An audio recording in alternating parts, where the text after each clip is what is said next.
Come on out, you rapist! Wow. You fucking mark! We are in control now. Ding dong. Hello? سبحان فالق الإصباح.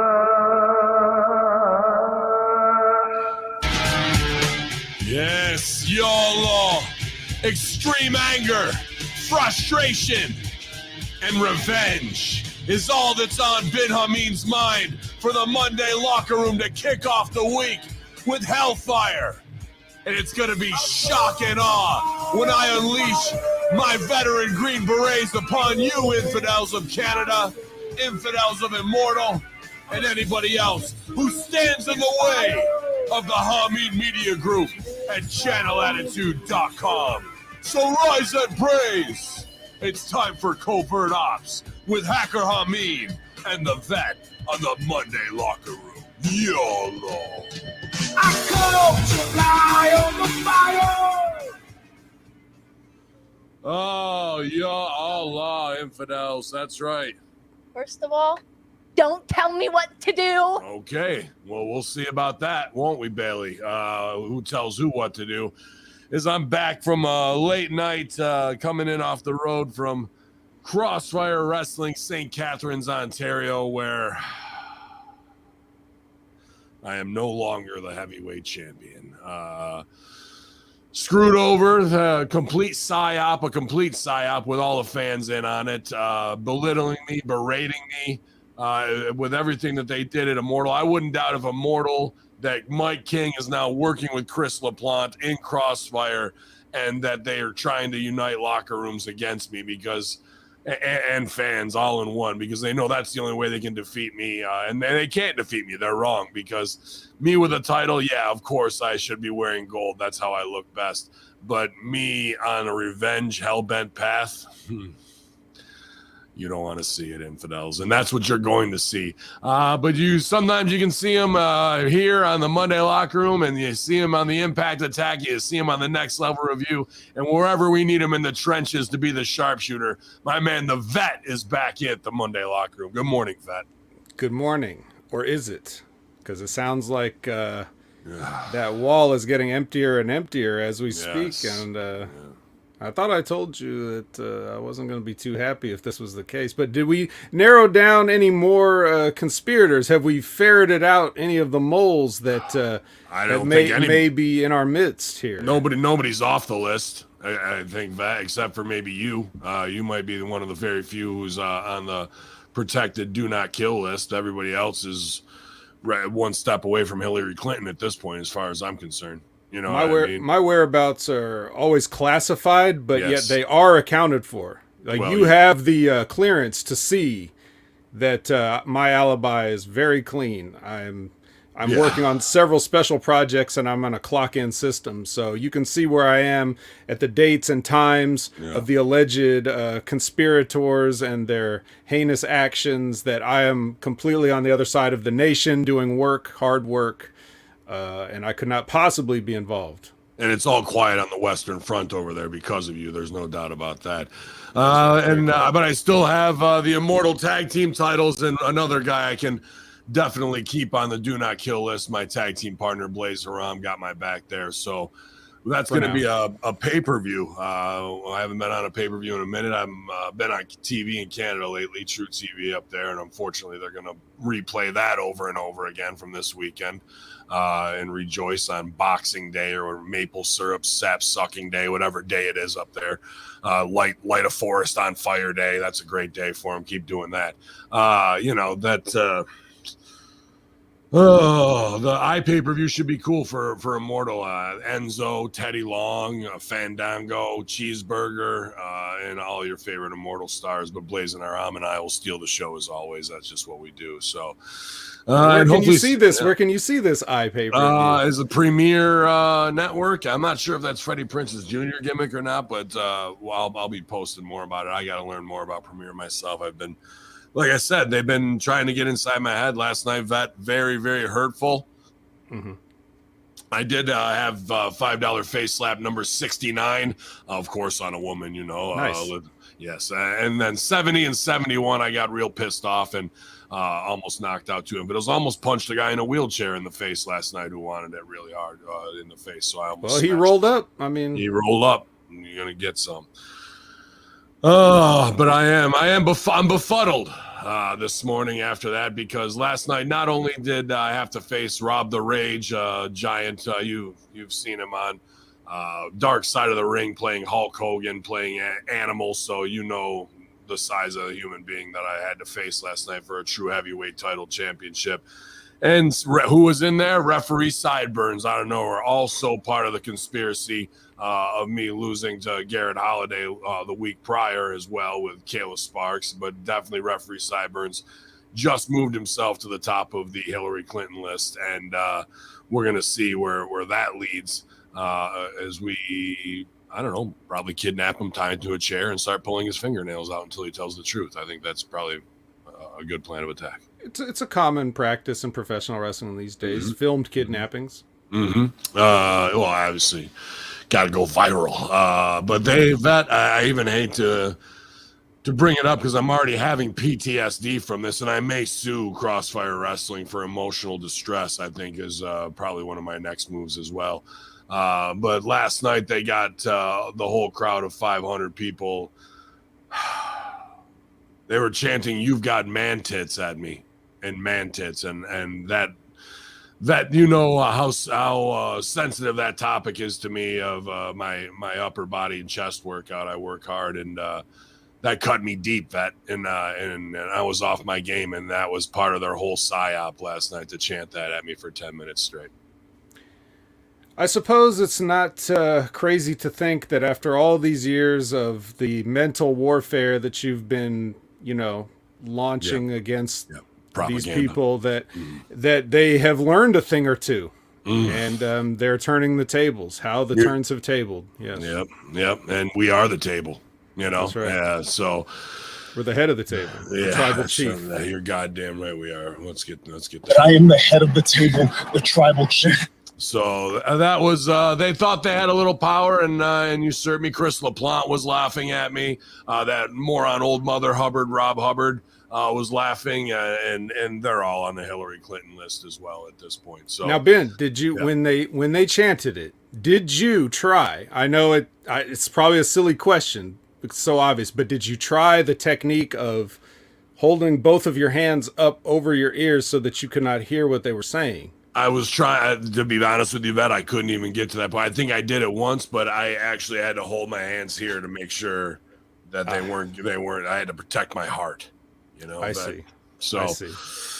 A tough night, Vet, and then a long drive home, only with Tully's Asian chicken tenders to heal my wounds, Asian zing, and they were delicious, but every bite was bittersweet.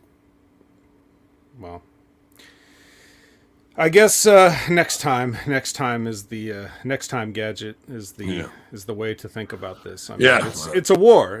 Wars are never really over. I mean, just look at the wars that are going on. They should be over. They're not. So, this is one small battle, and now you know that you still have much to learn. You will be able to next time use the tried and true covering your ears technique, and then your heart will be protected.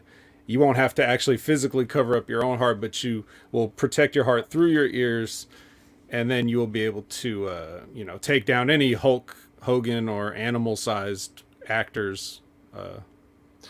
I did have some great moments at the merch table, though. I will say my improv game was on point with all of the morons there. There was one guy with a big adventure hat on who was missing some teeth, and I called him Shindiana Jones, and that popped all the boys. And then he tried to say something to me, and I go, "Oh, look out, it's Raiders of the Lost Chromosome."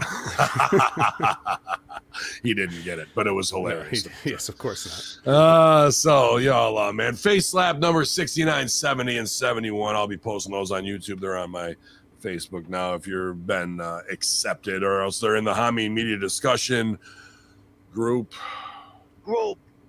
group. and the Russo brand group. So hopefully you guys get to check those out. But I see the chat room filling up. We're 24 strong on our way to 33 this morning. Good morning to all the HMGs out there, man. I feel like I've let you down, and I'm gonna kill it will in order to get my heat back. So it should be great. Double A with the bits this morning. He's hanging out at twitch.tv/Hameen Media, and a lot of people hanging out on the YouTube channel, demonetized because censorship and no free speech. So y'all, hope you guys are having a good weekend, man. And if you're gonna make it on August 12th, that's the one to come to. Brand new Nexus Center in Utica, Immortal Championship Wrestling. Going to be big night. A lot of big stars. I know Frank's Pickle Barrel ass already bringing his tribe up there. Got front row seats and getting hotels booked and everything. So if you want to come hang out, have a good summer getaway there, you can plan it 4 weeks ahead. So, and we'll get back at them together. We'll all do push-ups. That's what's on the agenda for the rest of the day. I think I'm gonna do 5,000 push-ups a day, Vet. I think that'll work. Don't try to do them all at once, No. but definitely work them in throughout. Yeah. I will maintain the West Coast as usual, so regrettably I will not be able to participate. Oh, good, but in the hey, you festivities. can check it on pay-per-view. Maybe even go live with it That's if you right. want to on the Vets Twitch channel. Oh, I doubt you'll get a copyright strike. well. And what is your Twitch channel, Vet? Oh, well, it's Opinion Haver. Just like you can find me on any social media channel, platform, or otherwise. You can find Opinion Haver on every link, and if you'll know if it's me, Yeah, absolutely, you guys. Check them out. All the great wrestling talk and gaming stuff going on over there, man. Fuck, gaming. I wish I had time. But it's going to be a big cannabis week. I got actually one thing.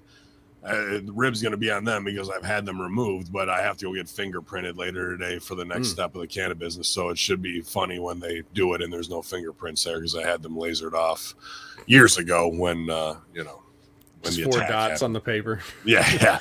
I should have got something scripted in there, like "go fuck yourself" or something. So Every fingerprint's unique. yeah, right. We're all snowflakes. That's right. But yeah, man, I know another big UFC weekend, and everyone watching baseball all summer long, and yeah, man, it just seems to be oversaturation. I know you're feeling it. I know I'm feeling it. Getting to perform, that's a different high altogether. That Oh, here's the biggest news for you, Vet. I'm burying the lead. Okay. We're still waiting for the pic he's going to send me on Messenger. But last night, forget about it. Bro, you got to eat, bro. Are you a lion or a lamb? Al Barone in the house last night, bro, and looking great, blinged out, had all his ice on, brought his wrestling coach. Even his wrestling coach heated on me. He said, you gave him too much. You should have got more heat on him. And he was right. I cut my heat way fucking short and took it home after because we did 10 minutes of man tits. That it was awesome to see Big Al Barone. And I told him, and I was like, "What, do you want a picture with me?" I was like, "Dude, it's going to pop the boys, the Vet, fucking Timmy Baltimore, APOC. They're all going to want to see it." So I didn't have my phone with me at the time, so I'm waiting for those from Big Al. But it was good to get the made guy kiss on either cheek and, just see him and hear that voice, man. What a great character out of Central Casting was, especially a guy like me who is an absolute mob Sopranos fanatic. To get to produce and write for that guy. And he was a man amongst boys, really. You know what I mean? He wasn't no kid showing up for a college education. He was a made guy, really. And it was just awesome to get to reconnect with good brothers last night like that, man. That made the night super special. Yeah, I'm glad he's still around and kicking and doing his thing. That's great. Yeah, my funny Al Barone memory. I mean, there's a few, but like one of the things I remember about him is like remember when we had to do the high spot drill or whatever, he would always like come over to me and grab me and be like, "Vet, you do the high spot with me, Vet. I don't want one of these kids to hurt me." I'm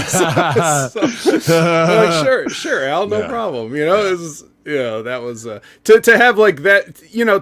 In my mind, I'm called the Vet. It was an ironic nickname given to me by Rip Rogers for anybody that's never heard the story or wondered. But that's where it came from originally. I tried to live up to it, and carry it You did. and everything. But I really was just as wide eyed and, you know, rookie as anybody else. And I was just trying to, you know, I did learn immediately those lessons that you always say about shut the fuck up and shut the fuck up and never miss an opportunity to shut the fuck up. I learned those immediately, so those were never a problem for me.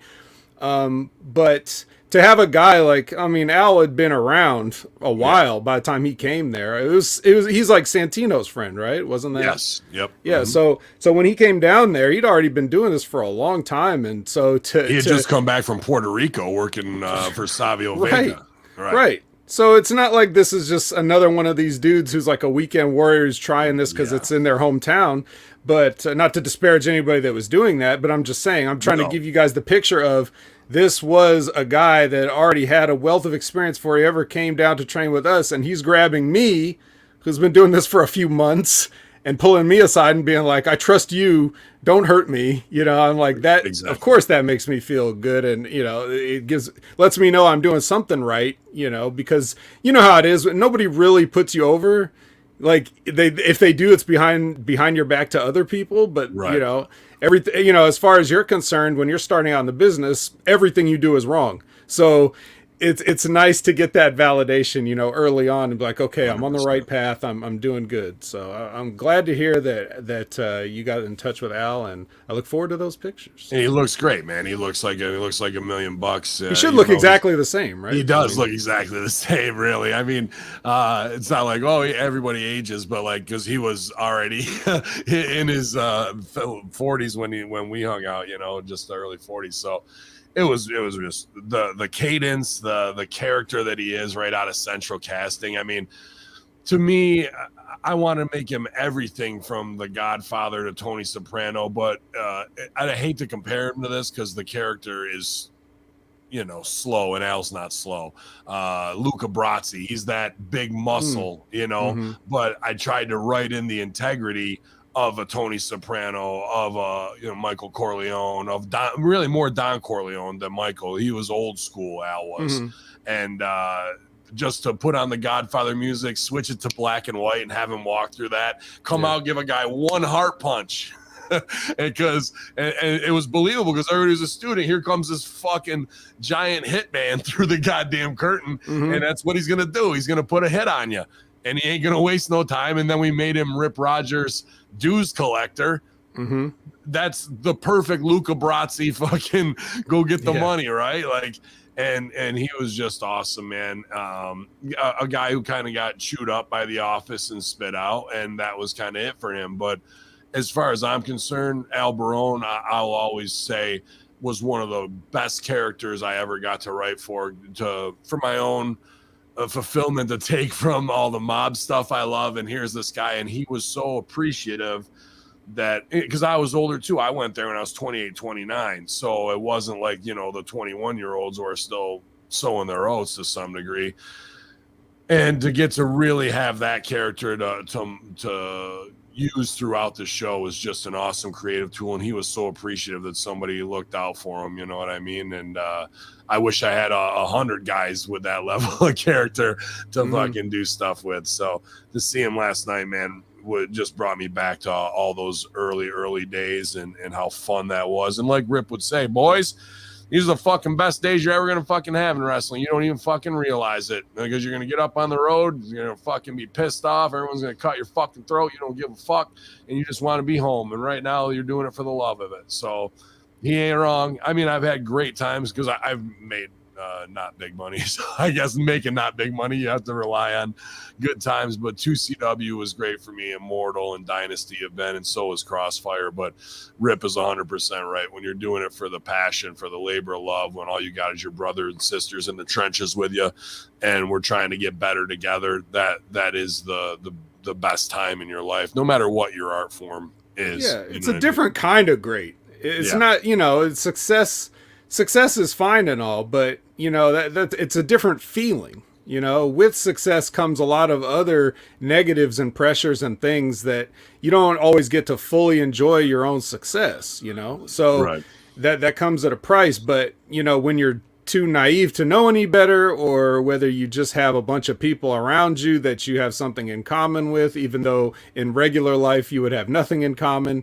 that's it's a different kind of great. You a lot of people, whatever you're doing kind of in your 20s, you know, your early 20s, mid 20s, those years, it's similar to that. Not everybody's going to be a pro wrestler or trained to be a pro wrestler, but a lot of people have those similar sentiments. Maybe you get a job where you make a lot of friends in your early 20s and you stay friends with them even after you all go to different, hopefully better careers and things like that.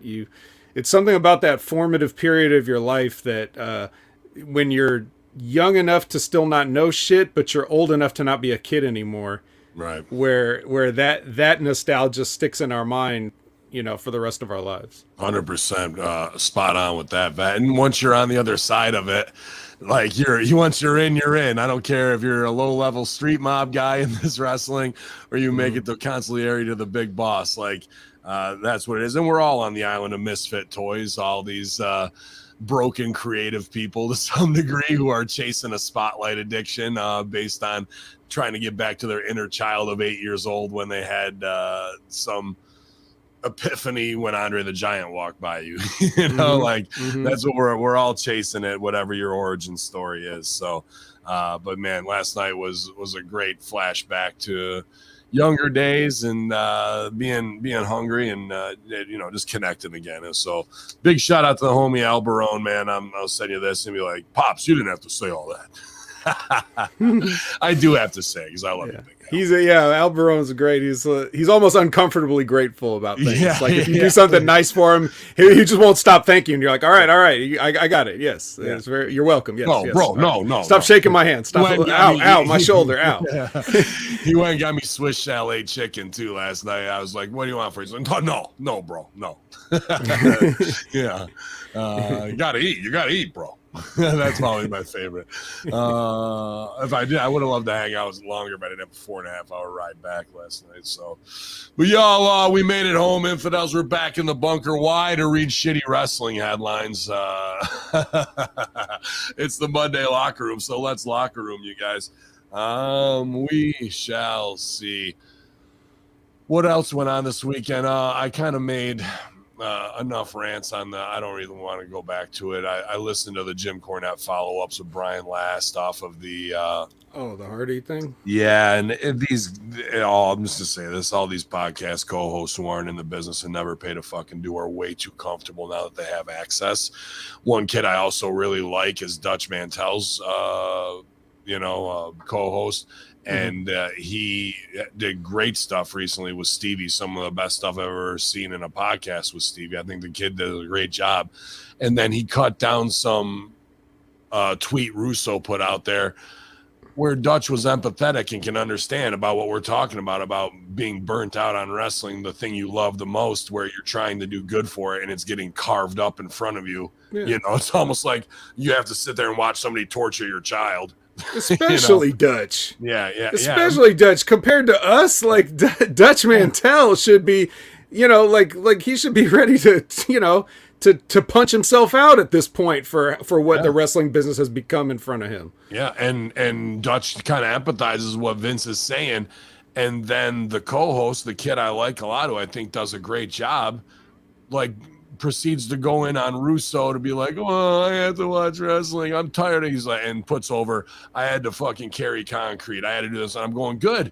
Welcome to the world of chop wood, carry water, kid. And you learn how to work hard. So when you work smart, you don't have to go back to working hard again. That's called building work ethic.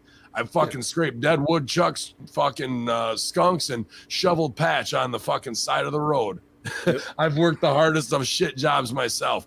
And that's what drove me to get to the fucking level of allegedly being a consultant, which I fucking still owe that episode too, because I have no time to get everything done. But I owe it at patreon.com/Hami Media Group. So to see, here's the problem. These kids start out doing a great job and are super respectful.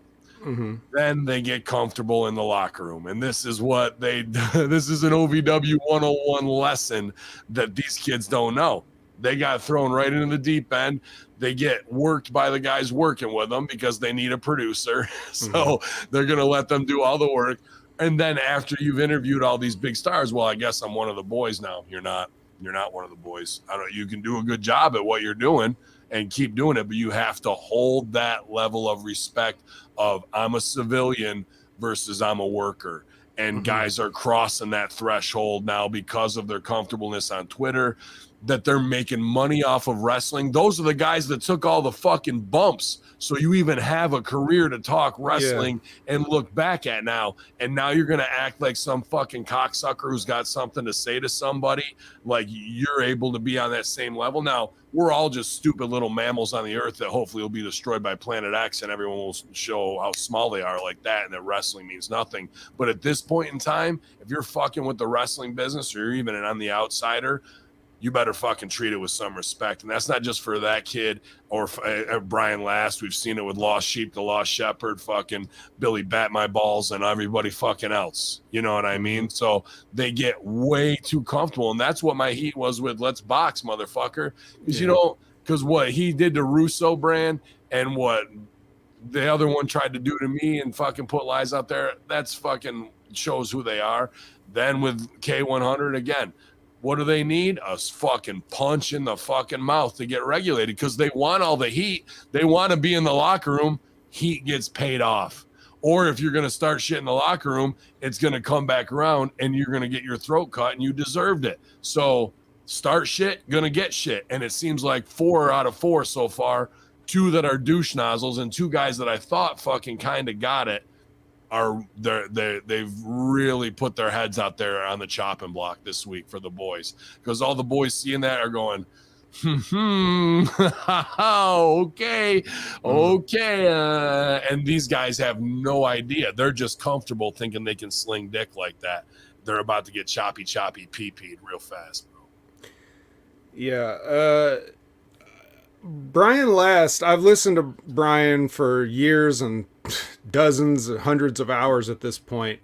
So I've never really been disappointed in Brian until that, just because I'm kind of it's okay. I mean, he did it once, so we'll give him that. But like, just when listening to him read his own tweets back on the show, I was cringing listening to him. Like, do you think this sounds cool? Yeah. Do you think this sounds cool? And then one of the things that Brian has always done is like when he wants to read something to make somebody sound bad. I mean, you can take any text and if you put it in a stupid voice, you can make anything sound bad, even if it makes sense or if it's coherent or whatever. But you can mock it with your tone of voice or whatever. So he's making, even him just reading his own stuff, when you hear it back, it's like, and maybe for all I know, maybe he felt this as he was reading out loud, but it was too late. So it was just like, well, I got to go with it and, double down on it. But he probably knows, like, shit, this sounds stupid. I shouldn't have said this. Right. Because it always looks bad. It's not even about, like, what you're talking about is the agency that these people have or think they have or should have to be able to talk down to people that are way above them. You don't even have to go that far. Just the idea of engaging in paragraph level content on social media, I just think you're a mark. I think you're a mark in general. Like, if you respond with more than one sentence to something, you're a mark, especially if it's to people you don't know. Well, if you don't think so, go back and look at. Yeah, go back. Even still, you should be able to get them in one line if you're good. Right. Go back and follow Opinion Haver on Twitter. Go find me the time where I engaged with somebody that I didn't personally know, or the time that I got into it with a mark. Go find it. Go find it and present it to me. I'll pay you money for it if you can find the time that I did that. It certainly didn't go back and forth with paragraphs with anybody. It doesn't matter if they're below you. It doesn't matter if you're engaging with a mark. If Brian Last is engaging with a mark, that's embarrassing. If you're engaging with a guy that's had a storied career, that's embarrassing. It's embarrassing to be on social media thinking that you can go at somebody and like do anything but make people kind of cringe. Right. And you can, here's the thing too, is the guy that they're tagged with, who's a worker, no matter who it is. I saw it with Dutch and I heard it with Cornette's thing.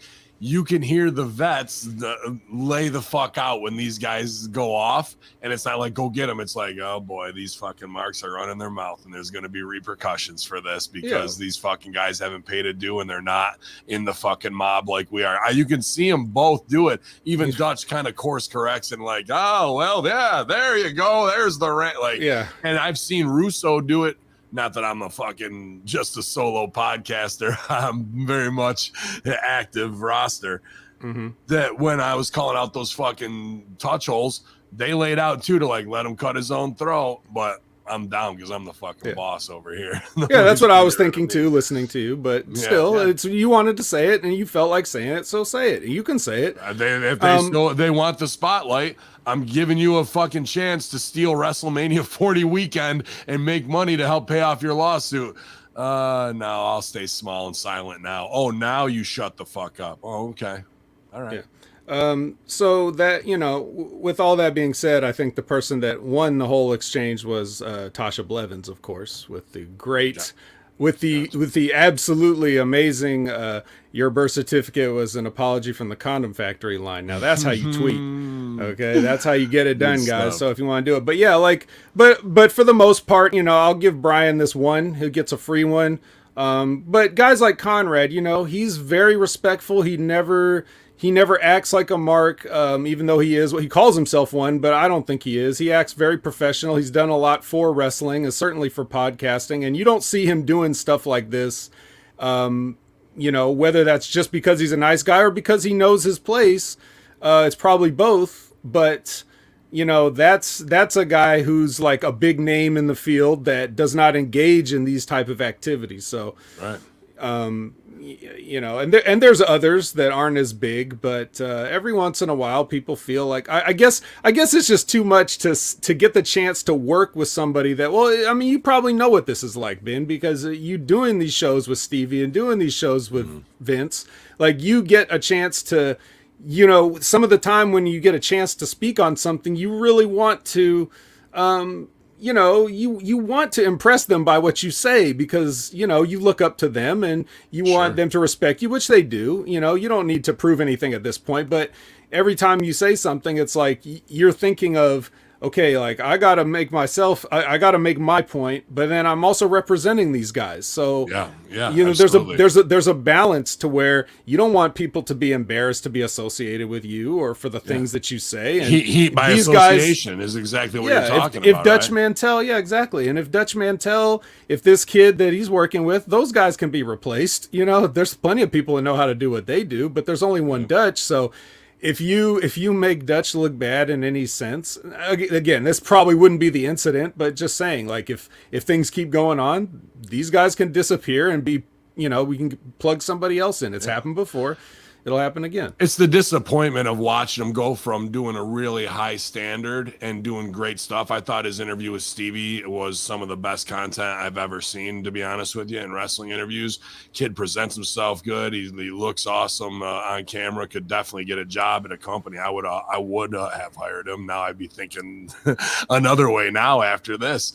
And it happens. You get too comfortable and nobody promote them and their mentors let them cut their own throats instead of going, we got to cut all that. You shouldn't be going back and forth with these guys. And you can watch the old timers just lay out and let them fucking go off. And that they think they can cut the promo on somebody now when they've never fucking paid due number one in this shit is what's going to hurt them. And they should be replaced off of that. Now, I do want to ask you a question, though, on that topic, Ben, because it's something I've been wondering for a while, and then I just forget about it and don't bring it up. But so I know Vince hates watching Raw, right? And he says that he only watches it because he gets paid, right? And I was just thinking, doesn't Sportskeeda cover SmackDown? Can we engineer a trade? He's a big fantasy baseball fan. Can we trade Vince to SmackDown and get him and Dr. Chris to review SmackDown? And then that'll be like a much quicker, easier show. And then he'll probably enjoy his life a little bit more as saving that extra hour. And SmackDown just has better. I just think they use their time better. What wrestler are you going to punish by making fill in for that spot to watch? Well, who's doing it now? Who's doing SmackDown now? I don't know who's doing with Sportskeeda. You can't tell me Sportskeeda ain't reviewing SmackDown, guys. Chat, who is it? Just tell me. You guys know. Who's the over guy? But just do a trade. Send them to Raw and send Russo to SmackDown, and boom, problem solved. Yeah. They still pay him, and it's great. I gotta do a little add on here. A great point as well. I'll actually pitch. Yeah, ask him about it. Ask him. I was curious. I'm curious. I left this off of Light the Fuse because I was in such a cannabis mode on my Tuesday, Thursdays are nuts from 6:45 in the morning till 10 at night. There are no breaks. But I was reviewing Light the Fuse, and they left it out of the write-up, and I wasn't even thinking of it until it was hindsight 2020 about the spot that I thought stole the show. I just wanted to go back to Light the Fuse, and I probably should have her name up in front of me, and hopefully you know it. But the young lady who did the rap, Harley Cameron? Harley Cameron, dude, I thought she fucking stole the show. She was absolutely produced perfectly. When I've written this before in these ideas, or you can go back and Light the Fuse when I've pitched rap battles, you know, sure, the Acclaimed is doing good stuff when they're coming down to there, but you have the chance every month to put out a single and bring in outside MCs to feature with you and get some disses on to further your business. But everyone, whether eating up production wise or whatever, has been too lazy to fucking do what needs to be done. This young lady's debut with her little rap disc, I was expecting some Dr. Seuss Mother Goose shit and fucking, you know, maybe just a little back and forth. No. This was on some Busta Rhymes level. It wasn't even you wanted her to come out and say, "My name's Harley Cameron, and I'm here to say." The Flintstones rap. Like, that's what I was fucking waiting for. Nope. Yeah, no. This girl fucking, like, this was so good that I went, what the fuck are you doing in wrestling? You know, like, she's got the look, she's got the gimmicks, and she's definitely got the flow and style. She flipped up the flow 3 times in that little 90-second 2-minute clip that they put together for her, and it was shot at the highest level with the right lighting to make her look sexy. But it didn't matter, because if you're a hip-hop fan, she impressed. I don't give a shit who you are. And I thought that was like, when right after I hit end broadcast, I was like, fuck, I forgot to put her over because it was so good, dude, that now the Acclaimed has to come back with something equal or better. And now maybe we can get to this, because what she dropped should drop for 99 cents. They should actually have a remix and an extra verse on that, drop it for 99 cents. Then here comes the Acclaims, drops theirs for 99 cents, back and forth, and we're into it. And put, you know, I would go get Sexy Red, Booty Hole Brown, Pound Town Down, and fucking put her with, bring in these up and coming MCs that are going to replace Cardi B and fucking get them over in wrestling right now, dude. So we got a chance to go to Pound Town. Let's do it. But that young lady absolutely fucking stole the show on Wednesday with that 2-minute clip. I was impressed. She did a little bit of this live when it was the same segment where she tried to hit on Anthony Bowens and he said he was gay, which overshadowed everything that she was doing and everything. But she did some of that, you know, that bit where she does the Eminem verse, like she does a little bit of that Eminem verse. She did that live in front of the people. So you couldn't say it was like, okay, cut, take 2, cut, take 3, cut, take 4, like I'm sure it would have been. But she nailed that live, and everybody was just booing her. They didn't care. And that's kind of my thing. Like, here's the problem. Usually, you know, you do a gimmick as a heel where you're so bad at the thing that you get more heat. So this is a thing where she's good at the thing unexpectedly. She got over. She's the heel and she got over. But yeah, and that's like it's making people not want to recognize when you do that, it makes the people ignore the quality of the thing you're doing and still not like you more than, say, if you were a babyface or if you are an unknown quantity altogether. Like, here's this surprise person. What are they? I don't know. And then they introduce themselves with skill. But I'm just saying, like, normally, traditionally, that makes it very difficult. And now, not only is she in a heel position where but she's arguably involved in the absolute worst thing that AEW has got going on right now with this whole QT Marshall, anything QT's doing that's just making people want to change the channel. Stuff when it first started. I thought they did a good job with it the first couple, but yeah, it's kind of fallen by. They just haven't invested in it to get it over. You know? Oh, they've invested in it. They've quite invested in it. It's just nobody cares. And you're not seeing how they're just investing in it because a lot of the stuff is stuffed on Rampage, which you don't have time to watch or whatever. So it's like, so that they are keeping up with it and investing in it, but it's not going to make a difference, especially if you put on Rampage. If a tree falls in the forest and nobody's watching. So it's like, right. So she. Well, you she can did- check out the Rampage review exclusively right. at channelattitude.com. Shout out to Dr. Jeff Lippman, Chris Ams, and DJ Mass Effects over there, man, reviewing that for us. So I don't go insane. So here's your conundrum. Ben. You have a person that's got some talent and she's involved in the worst thing on the show. So how do you spin her out of this, or do you, or you just use this as a thing to get the Acclaim more over? Like, as long as they can top whatever she's doing, it'll be all right, no matter how good she is. Is that what we do? Do we do live rap Let me draw battles? this correlation to you because we've seen what happens. We've seen what happen. Keep in mind we've seen what happens to what's his name, Max Caster, when he may meet a better freestyler. So shout outs to the Dollar Wrestling Club for that. But yeah, what do you do? So this is gonna be the the dumbest or most true correlation of the day here. I feel the most of anybody in wrestling right now. I feel that young lady and myself are almost doing parallel storylines. Maybe not hip hop, but I'm a huge hip hop fan, right? Mm-hmm. We're both heels, usually in some type of faction, and we're towing a line with somebody to have our back, right? A tag team, whatever it is. Then we have heat with somebody, but we're good at what we do on the mic, so we get over, which we shouldn't be getting over. So I try not to all the time, but I have to keep it fresh, you know?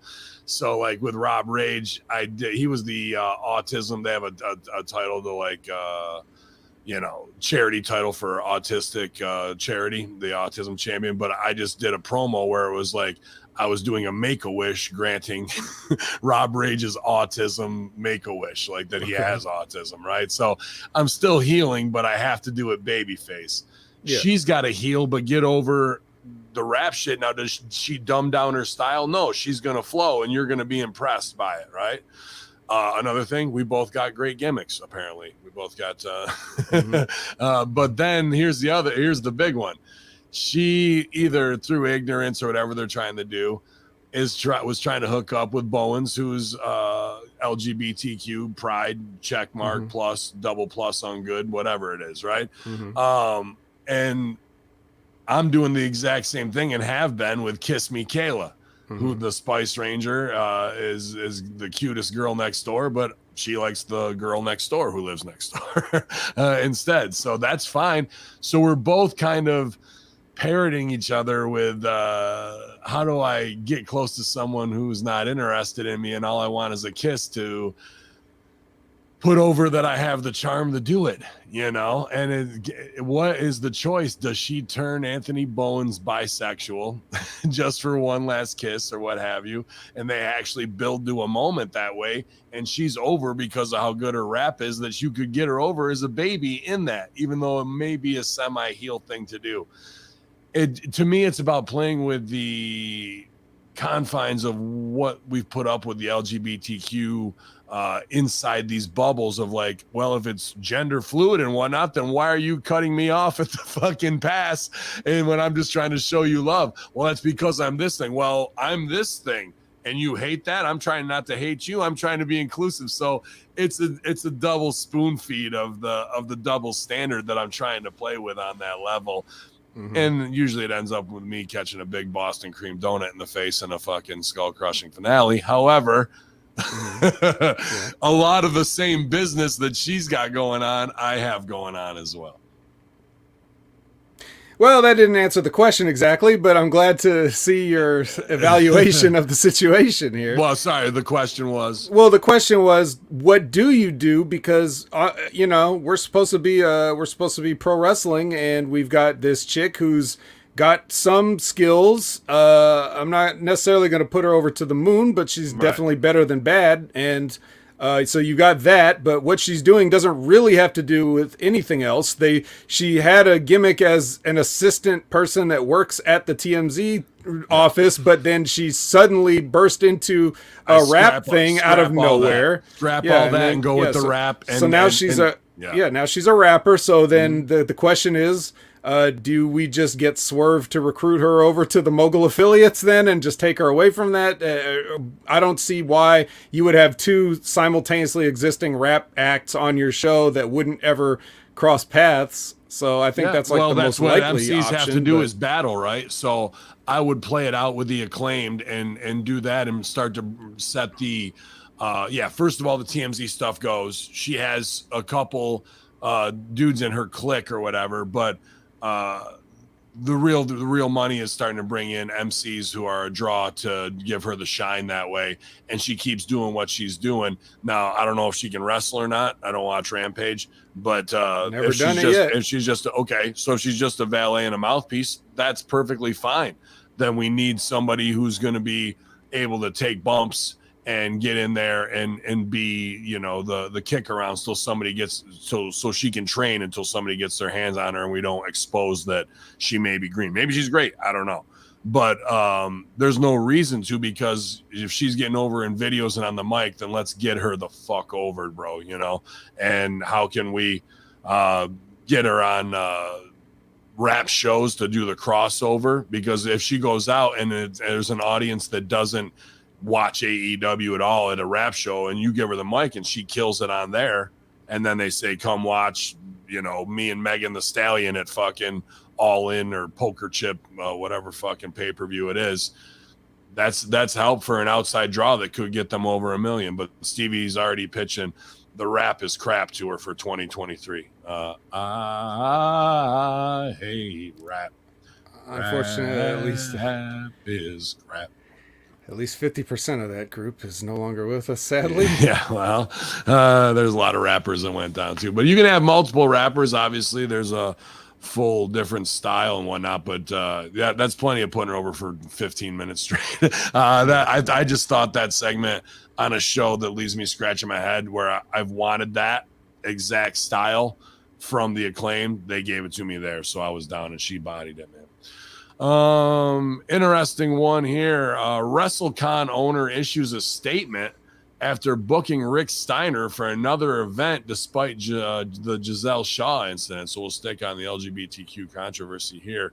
But Michael Bociccio issued a statement regarding the matter. He says, I'm going to address the Rick Steiner issue here and respond to instead of responding to every post. I hope everyone takes the time to read, but I understand if you choose not to hear the other side.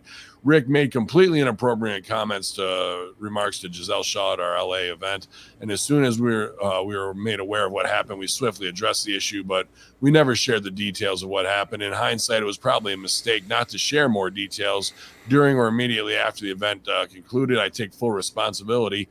My wife died 3 weeks after the LA show at age of 46 after a long battle with cancer, and I made a lot of mistakes during that time.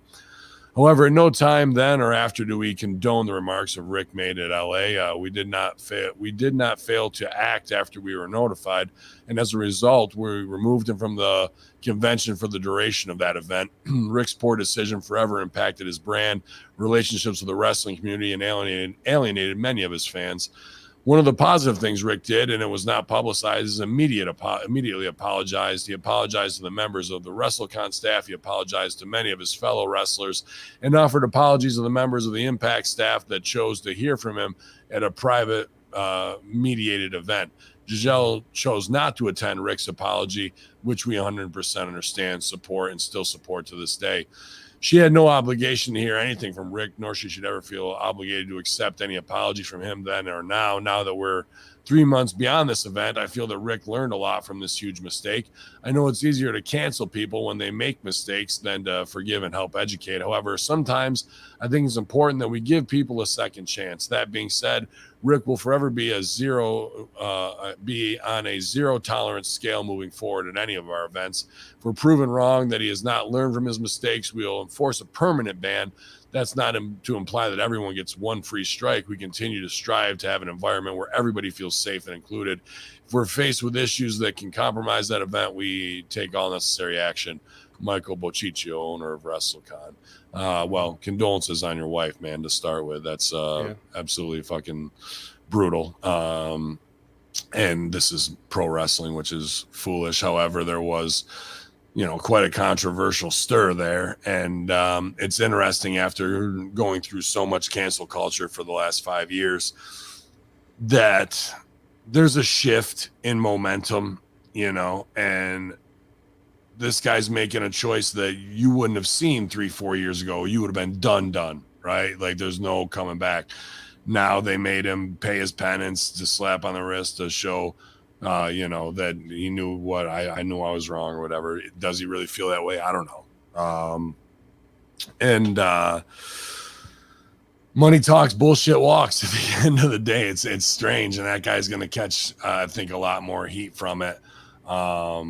Not that Giselle isn't, in every way the right in this, just walking by, not doing anything, and unprompted, verbal assault on her. But I wanted to follow up with this because it's, as we go through all the LGBTQ stories, where is it? Sorry, I gotta find it. Former WWE star calls out LGBTQ XYZ nut jobs while saying he's no longer taking public bookings. Former WWE star Val Venus made the following announcement via his Facebook page. Hello, wrestling fans. Just a heads up, I'll be finishing up my obligations on my next 2 appearances. I won't say when or where until the day, as of the LGBTQ XYZ nut jobs like to threaten promoters for booking me. As of today, I'll no longer be taking any further public bookings for the foreseeable future. Tired of being booked and then canceled due to my political positions. Thanks. Later he posted, I won't be going away. No. I just won't be taking any more wrestling bookings for a while, but I ain't going away. Obviously outspoken in the last couple of years as well, since his time away from the wrestling spotlight.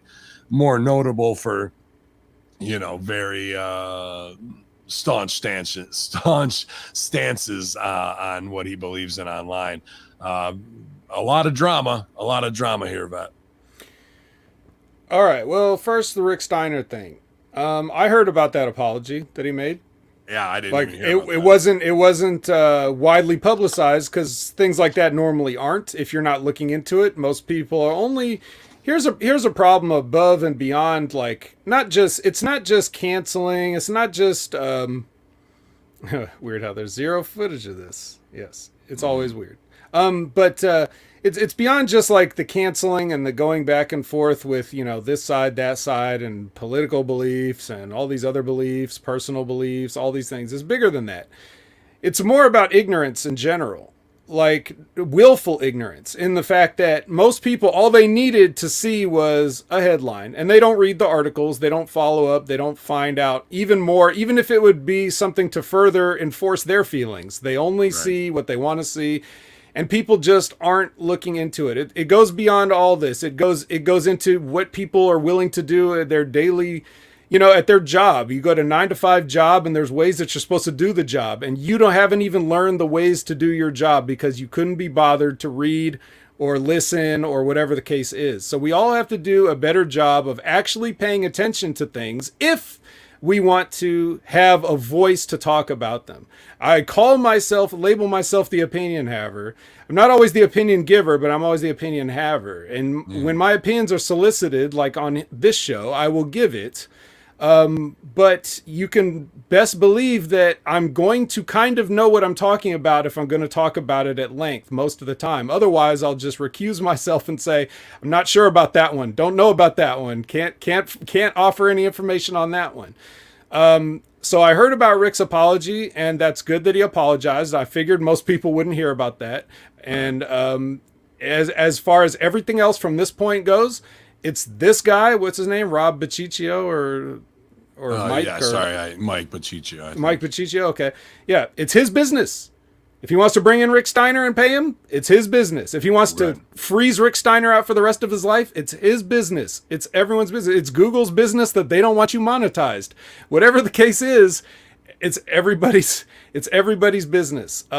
So Rick did his thing. Do you think this will, because of cancel culture and wanting to do their little troll bit, do you think that him getting rebooked on this WrestleCon thing will make people go, what the fuck? We didn't cancel and ruin this guy's life fully for the next 10 years? And they turn and they go back at his kid again, and that slows down him going to the main roster or being an over guy because his old man's fucking news is back in the news again, and cancel culture wants blood for it, so they won't push him. Because if they did, then that sends the message that they can't get to anyone anymore and slow down, their work with bad PR. That's all. That's their main weapon. Well, you know how it is. If you sell for it, it's going to keep going. So you have to make your decisions. Rick did everything he could do. He apologized. Okay, he apologized immediately at the event and all that other stuff, just like the report said, which I heard and a lot of people didn't. Okay, so he did what he could do. When someone asked the kid about what his father said, he said, I don't share those feelings and that's not who I am and all that. He did what he could do. There's nothing else they could have done. People are going to make their own decisions, and then when they get bored with this, they'll move on to something else. But, you have to just make your own business decisions and live with it and stand behind it. I wish the work was handling these levels of like real life things on camera and being controversial in an Attitude Era way, because if it was me and they were going to pour more gas on this fire to reignite it, I would bring him up to the main roster and not say completely ignorant shit, but act like a man, like a Braun Breaker man should, and go right at Seth for half cross dressing, go right at Toxic Attraction for all the homoerotic undertones, and say, what are you guys trying to teach little kids out here?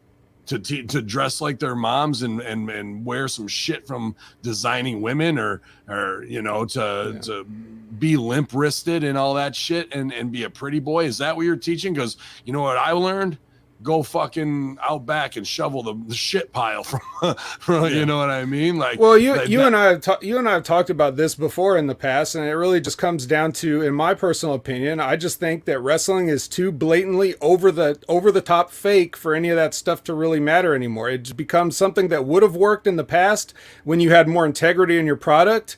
Now it just becomes, well, we all know this is fake, so this is just a poor taste joke. And we don't need it. We can't do anything with it. We can't draw any money with it, because at the end of the day, Braun can come out and say all that shit. He can make all those points and all that. And what are we going to get? We're going to get a fucking curb stomp and a 1, 2, 3. That's all that's going to happen. Eventually, it's not going to change anything. All the WWE can do is have wrestling matches. They can't do anything interesting. They proved that when there was a pandemic and they had a chance to make movies, pal, and instead they had empty arena wrestling for a year. So they showed that they have no skill and no ambition to do anything creative. All they can do is have wrestling matches. So if that's the case, just lean into that, make your show about wrestling matches, and try to get people more invested in those wrestling matches so that we buy tickets and merch and other things. If you try to bring real world issues into it when it's just so stupid and fake, then everybody's just going to complain, and then the inboxes are going to get flooded, and you're not going to make any money. Owens and Zayn will sell and say, I don't want to work with this guy on Twitter and all that shit. It's just, silly. I mean, I'm not saying there's nothing to your idea, but I'm just saying that idea would have been 20 years ago, 30 years ago, you could have done something. This is, the artist returns right where I'm at. The homophobic wrestler would have the worst heat of all time right now. They would have to stay in character until it runs its course. I agree.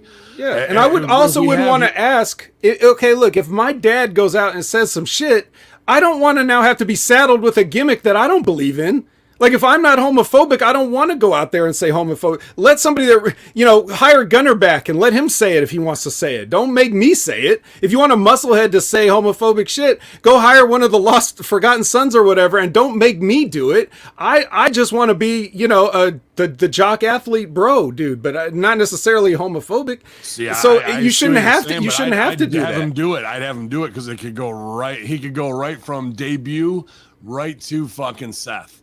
To the top. He already did. Seth came to his house, Well, yeah. so he's winning already. Like we didn't even we already had Seth take a step down to NXT to work with the kid, so he's not going up anywhere.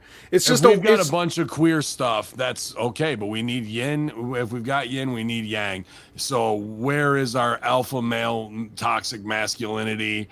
You know, blue collar guy who's calling out this stuff that's in the news, and the finish is. Not about who look at Spectrum trying to shut down Ben right now. Wins in that. It's about coming. Okay, there we go. Spectrum. See what happens when you try to make a point, Ben? We need to build that. Try and unify the world. Fuck you, pal. We got to get to that point of. Sure, we need the heat, but they come together in the end of what it is. And then you bring Scott Steiner out with, Rick Steiner. You can bring Scott too, but have him flanked by two Vegas showgirls who are also trans. You know what I mean? Like he doesn't even understand. He doesn't know that he's surrounded. Like make him completely ignorant to the fact of it all. Yeah, you could do all that, or you could just completely skip over the fact that this guy is actually even related to these people and never promote that either. That's what you could do. And I just want to say on the other point. Is Sean Morley still calling himself Val Venus in 2023? I don't know if that was like, can he do that? I don't know. Is that a thing? All right. But I just can't imagine being the lowest level of fucking human to be like, I'm getting you canceled off of an indie show because of something you fucking tweeted. Like, just go to the show, make your sign, get viral, and go on fucking Botchamania if you want to get over and do some guerrilla marketing or guerrilla artwork that way, patrol this fucking indie to cancel this guy, and then so many promoters like, oh god, what do I do? And they fucking it's just such bullshit to go through. Instead of you got heat, let's fucking play heat, but let's play it out the right way. Somebody you may have a little more heat. I don't know why, but WWE Hall of Famer says that it was a slap in the face to not be invited into the Undertaker's induction ceremony. During an interview with Sportskeeda, Hall of Famer Sergeant Slaughter commented on his role in The Undertaker coming to WWE in 1990. He says, I found Mark Calloway in a box of tapes. As a lot of people know, my back was hurt. I had to go to work in the office. I had all these tapes and boxes and envelopes and pictures and letters from wannabe wrestlers and managers and valets and announcers. I said to Vince, you got to see this guy. Vince said, well, I've never heard of him, so bring him in. Slaughter also talked about how he wasn't invited to the Undertaker's Hall of Fame induction. He said, guess who didn't get an invite for the Hall of Fame? Me, Sergeant Slaughter, the guy that found him. Can you imagine not being invited? I should have been front row. This was a slap in the face right there. I really don't understand it. But here's what I don't understand. What's really going on with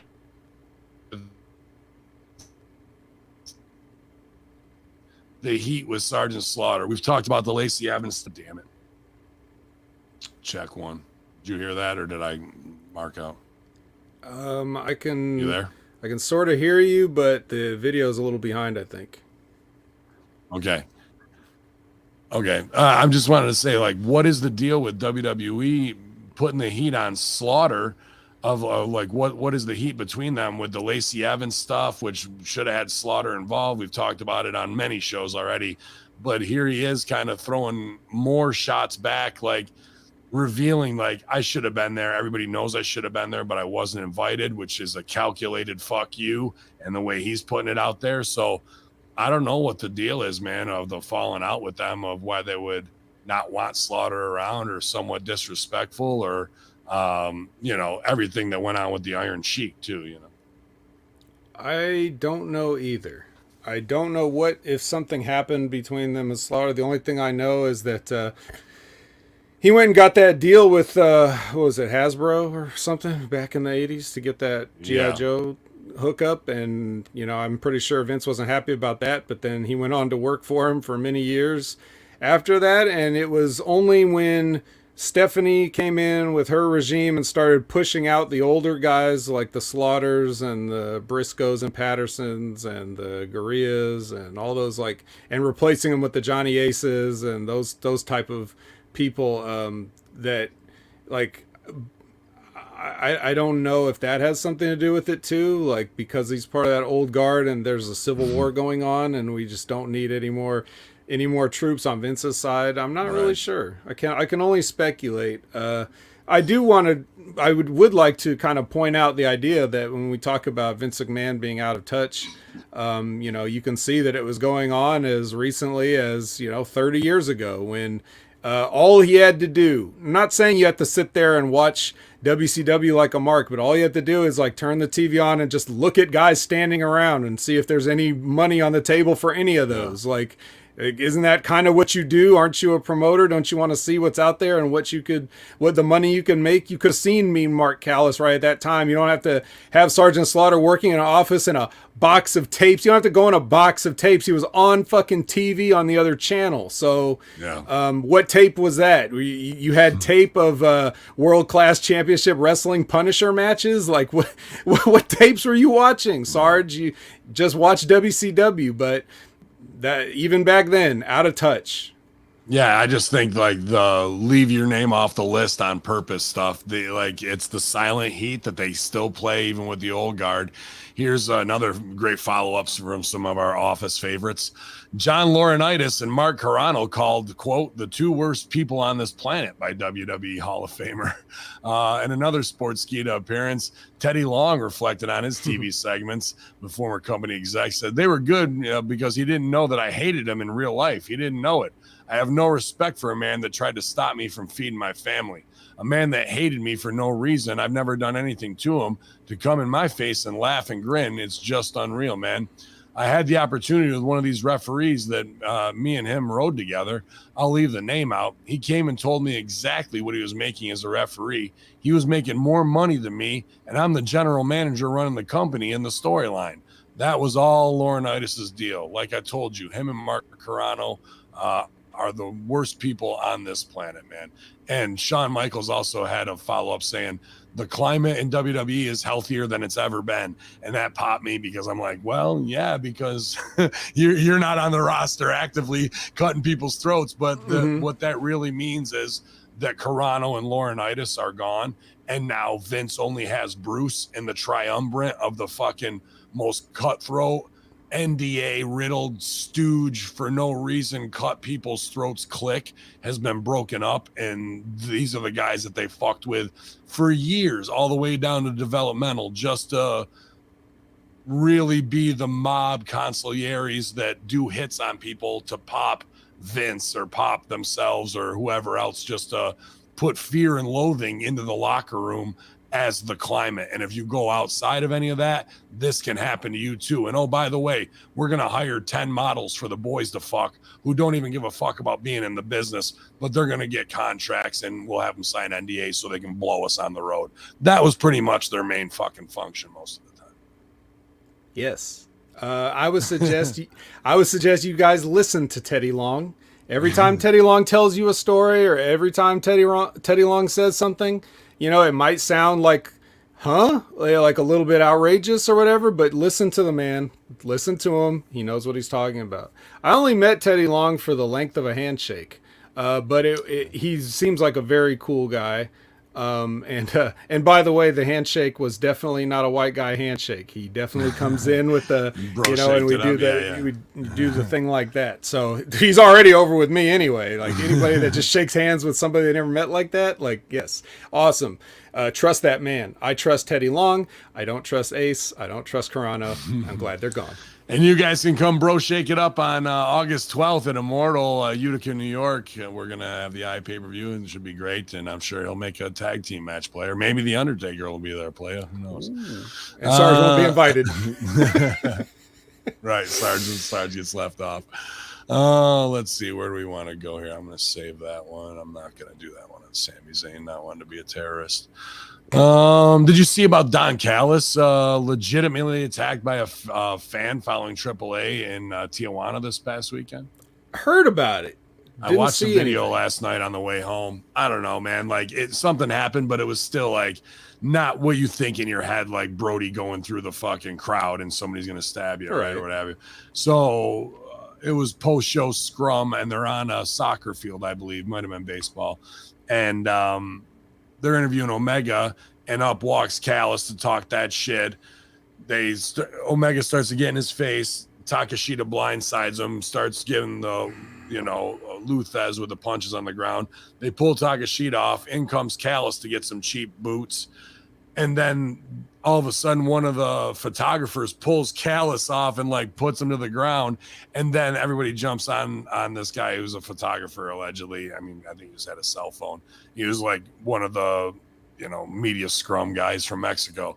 So I don't know if they worked that or not. It looked like the last little bit's almost off camera, but it's not the setup of like somebody ran out of the crowd with a knife and tried to kill, like in their minds, So, but everything was angled up to that point. But then a fan who was apparently upset about what Don had said to Kenny from jumping from behind, ripped his suit, concussed his eardrum, and busted open his mouth while trying to choke out Don from behind. Don was screaming profanities at the fan before he was pulled off and was said to be livid afterwards, which, yeah, I'm sure, like, right.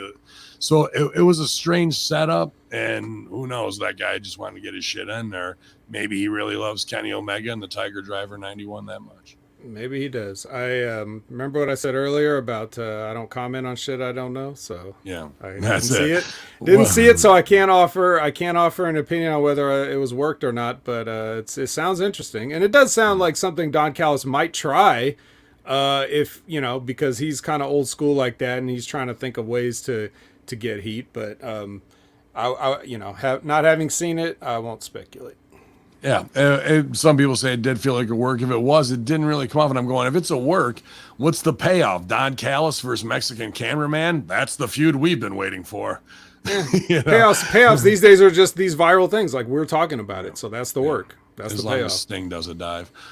Kenny Omega to the critics of the Forbidden Door 2023 match. I know Stevie Richards is in the chat right now. Critics of the 2023 match, just shut the fuck up, quote unquote. I already did. I haven't talked about that match. Yeah. Let's I don't know. Ross Berman wrote this. This should be interesting copy. The Helen Lovejoys of wrestling world are still clutching their pearls and begging someone to please think of the children. Yeah, please think of the children. In regard to Kenny Omega's match, good job, Ross. You're a great writer. In regard to Kenny Omega's match with Will Ospreay at Forbidden Door, specifically the infamous Tiger Driver 91 spot, Omega doesn't believe that critics have his best interests at heart. He said, quote, they just want to put a dark mark on that match, quote, which is performance I'm extremely proud of, and performances like that will be few and far between as I get older and older. Excuse me. Former IWGP Heavyweight Champion compared his match with Ospreay to the acrobatics of Cirque du Soleil. I agree. To me, that's peak for performance of that style of entertainment. As I watch these shows and the stunts and their compositions for every scene, it's rare for me to go, that looks easy, I could do that. But there certainly are times when I watch and they do and know that this is their identity, and that's the reason why we're on that stage.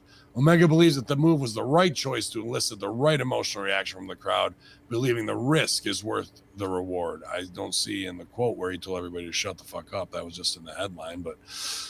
Well, there you go. The headlines again. Remember how I said people don't actually read, and then they just see that, and that's how you got them to click on it. Congratulations. You got Ben to click a headline, Ross. Great job. Way to go. And the good Simpsons reference in there, so points for that. Here's the problem. Forget all that other stuff. Here's what I don't like about it. Will Ospreay tried to kill Kenny Omega with a screwdriver in that match. So at that point, I'm just checked out. Like, it doesn't matter how good of a match you guys had. Which that elicit? What response did that elicit? It was a little much, but I'm focusing on this one thing because nobody's talking about it. Everybody talks about the dangerous move, and there was several. But they did, you talk about, card and setting up a card and leaving things on the table for other matches. And you had a anticipated match for the main event, and they had, by the time that main event came around, this is the second time this year that Okada's had to follow Kenny Omega and Will Ospreay doing every fucking thing in the world that they could think of in one match. And then he has to go out there and try to put on a decent match himself. And he's like, well, shit. So that's bad. Selfish. But never mind that. I'm just looking at this one aspect. So forget about the Tiger Driver. Forget about doing everything ever. Just you tried to kill him with a screwdriver. And then afterwards, when you have your post-media scrum, Will Ospreay comes back there, and Tony Khan's like, congratulate him, saying that's one of the best matches I've ever seen, all this stuff. Where if I was Tony Khan, I'd be like, I don't appreciate you trying to kill my main star with a screwdriver in front of everybody. What the hell was that about? I'd be like, you're never going to come back and work in this company again. Details on rumored AEW document banning certain moves and other requiring approval. Of course. It appears All Elite Wrestling. Too late now. Yeah. At least we got it in before they banned it, right? All Elite's in-ring product may start to look different going forward. A new report from Fightful Select details an alleged official document laying out a list of moves and actions banned from AEW matches going forward, along with another list that they have to be cleared by doctors and coaches ahead of time. Major changes to AEW's safety protocol. According to the document, the list of banned moves as follows: unprotected chair shots to the head, hits to the back of one's head, buckle bombs, blind moves backward into turnbuckles. Additionally, AEW performers will no longer be allowed to sell with seizures and concussion responses, spit, bleed in the crowd, use weapons in the crowd, physically interact with audience members, or take food or drink from audience members.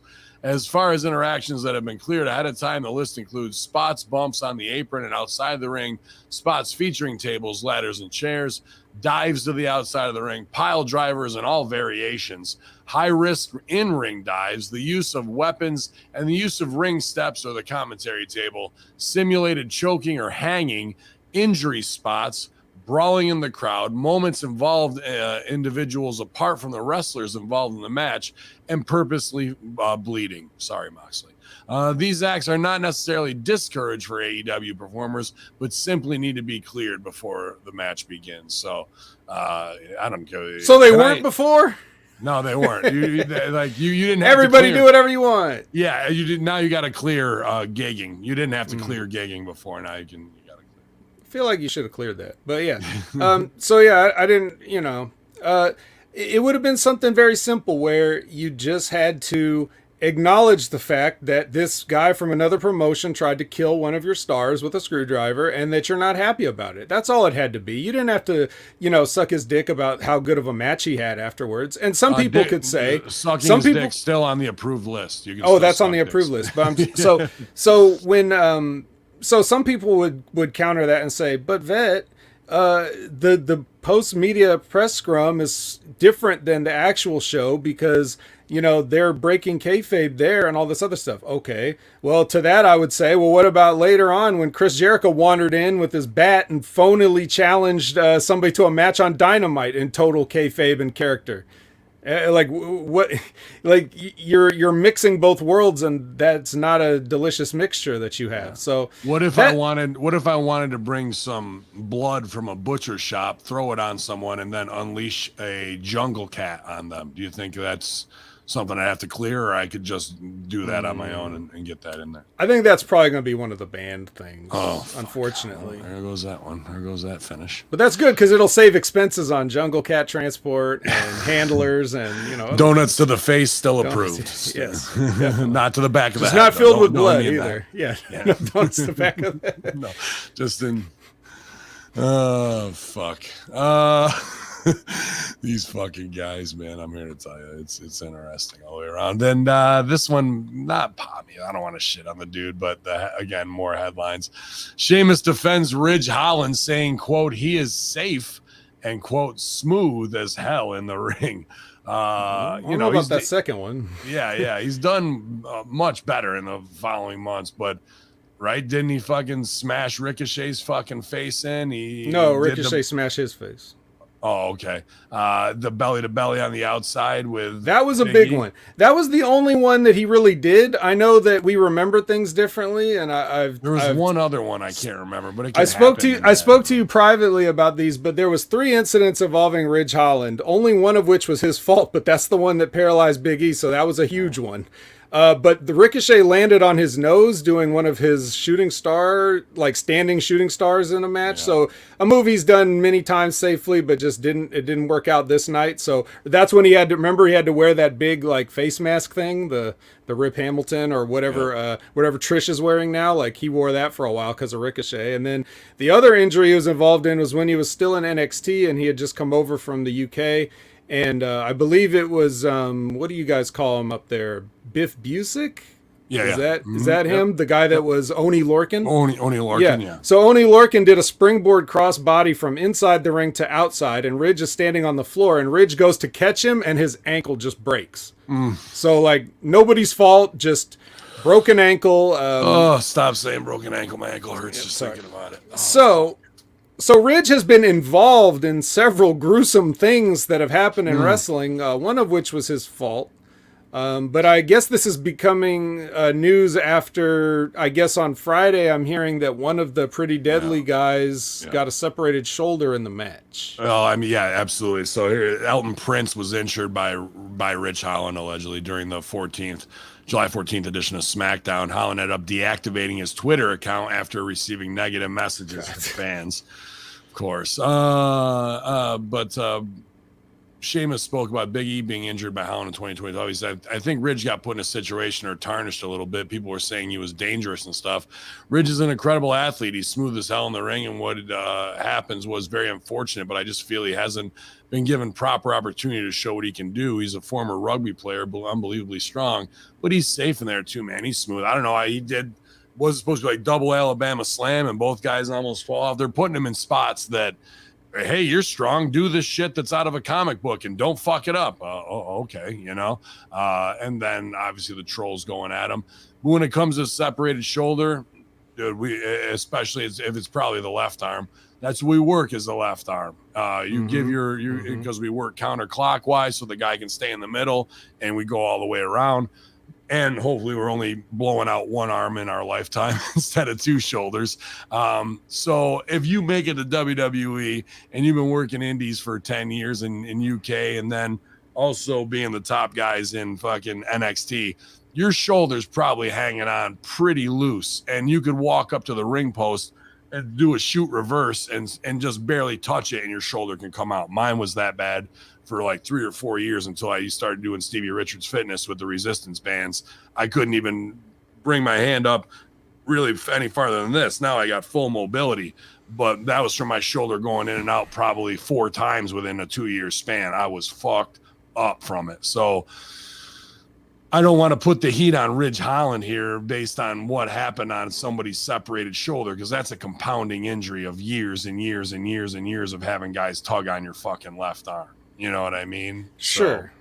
And, you know, he's in one of those unfortunate situations, again, because this cloud has followed him, whether it's his fault or not. But, you know, here's the thing you have to remember. Ridge Holland, in, you know, a couple of months, he'll have been wrestling for 6 years. Now, what the fuck can you know in 6 years of wrestling when you spent your life playing another sport? And you spent at least a year of that on the shelf due to your own injuries. So it's really like less than that. It's like 5 years. And how many times are you actually working on the house shows and stuff? I don't know what that loop was like in the UK, but they brought him over to the US pretty damn quick. Probably because Hunter saw that and said, well, that's the kind of guy Vince would use. So let me bring him over here and start getting him used to our stuff over here. So he didn't spend a lot of time in UK before he got called over. And then that thing happened with with Oni Lorcan. And so it's like coming back from that. And then he just has not really had any significantly continuous run in his professional career. Like it's been stop and start for one reason or another. And how much can you know? You can't. It's not all his fault. He's doing the best he can. I've seen guys, I've been in the ring with guys that were bigger than him and stronger than him, and safer than him. But I've also seen guys that and been in the ring with guys that are a lot worse, that have been working a lot longer than 6 years. No, not you. But I'm just saying, like, so I think Ridge has just unfortunately been around these situations. You know, Seth Rollins had a string of stuff back about, 8 years ago or so, where he was fucking everybody up. And, you know, he overcame that and shook off his, you know, you go long enough without hurting anybody. And then all of a sudden you realize, hey, maybe coincidences do happen. He actually is pretty good and pretty safe for the most part, but this ain't ballet, blah, blah, blah. So no, that's a great point right there, Vet. Absolutely, with the Seth stuff. There's no doubt about that you can overcome it and you get better, you know, instead of doing the dumbass ROH shit Seth was doing. Another injury update. Bailey possibly injured at WWE live event in Salisbury, Maryland. Ding dong. Hello? And Saturday night's WWE live event, Bailey was possibly injured during her match, according to the fans in attendance. Ref threw up the X sign as Bailey was lying in the ring while holding her knee. The match was said to have been stopped, and Bailey was assisted to the backstage area. That sucks, man. I mean, Bailey's already been on light duty, hasn't she? Yeah, like it seems like she's hardly ever actually in matches, you know, or like their tag matches, or they used to put a lot of the workload on her because she's probably the best overall worker they have right now. So she used to be in matches constantly, and now it's like they're like taking it easy. And well, I mean, you know how that goes. It's almost like you have to put your body through the ringer just so you don't get hurt. Yeah, you got to stay too much time stay off, beat down. Yeah, because you get, and then you got to go back and do that. Your shit's not ready. You're not, you know, war ready to go and do that stuff. And again, this stuff can happen on anything. We had, I hate to rib on him because it's a knee blow thing, but I actually had to send it to Sal. But Bobby Bates, who better known to some old Conspiracy Horseman fans as Sasquatch, is a local guy around here who's got great charisma, good size, but, you know, green as grass. And they were in a triple threat hardcore match. He did it up and over. Was supposed to land on the apron. Even though we got a low boy ring, went another 2.5 feet to the ground, blew his knee out in the middle of the match too, and they had to throw the X up. And it was a test for the boys after that. I mean, a hardcore match is easy. You can just trade spot for spot on, you know, a weapons thing until we can call the finish. But they did good powering through, you know, because the show must go on. But I had to actually send it to Big Sal that there was a Sasquatch sighting. So, you know, he was entertained. However, we don't want anybody blowing their knee out.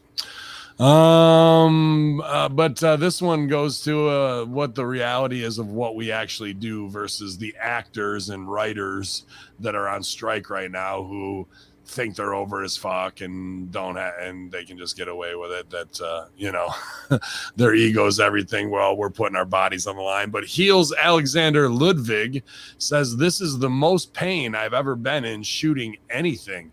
He was talking to WrestleZone's YouTube channel and asked a question from Fightful asking Stephen Amell and Alexander Ludwig if their training changed for season 2. Amell said that his training hadn't changed much, though he enjoyed improving his fundamentals, while Ludwig went deeper. It's very, very steep learning experience for me. Fortunately, we have an incredible stunt team and incredible pro wrestling wrestlers behind us, but you really can't fake this. There's certain stunts where producers obviously don't want you to do them because they don't want you to get injured. When you're wrestling in a ring, there's only so many positions you can put a camera in. So Steve and I have to do everything ourselves.